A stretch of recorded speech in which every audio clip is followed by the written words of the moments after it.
अब उत्तर प्रदेश में कर्फ्यू नहीं लगता, नो कर्फ्यू नो दंगा, और यूपी में है सब चंगा।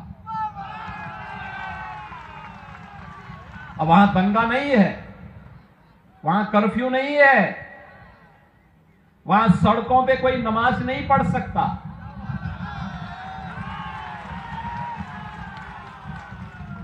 वहां पर अब किसी भी धर्मस्थल से चिल्लाने की आवाज नहीं आती है।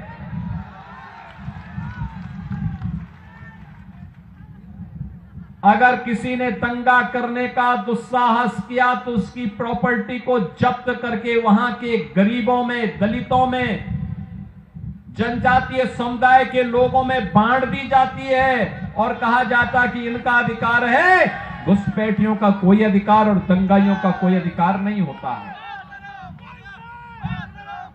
बहनों और भाइयों,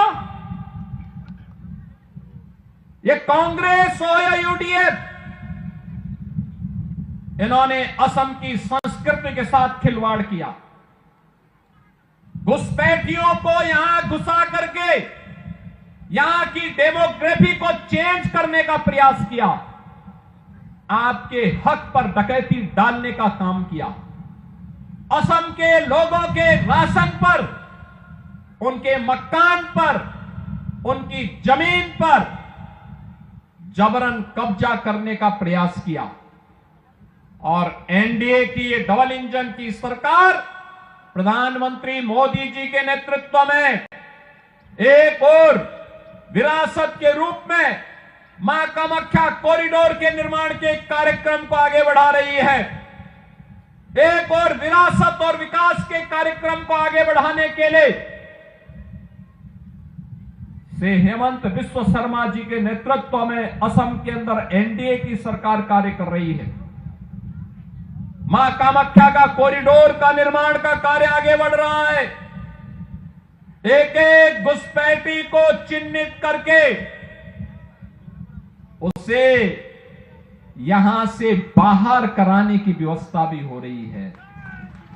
और दूसरी ओर डेवलपमेंट के बड़े बड़े कार्य आज असम के अंदर भी देखने को मिल रहे हैं।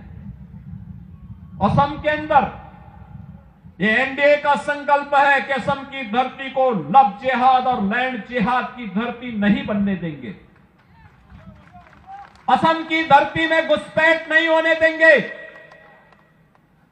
असम की डेमोग्राफी को बदलने की कांग्रेस और यूडीएफ की साजिश को सफल नहीं होने देंगे। और इसको रोकने का काम केवल और केवल एनडीए की, बीजेपी की गवर्नमेंट ही कर सकती है, कांग्रेस और यूडीएफ नहीं कर सकती।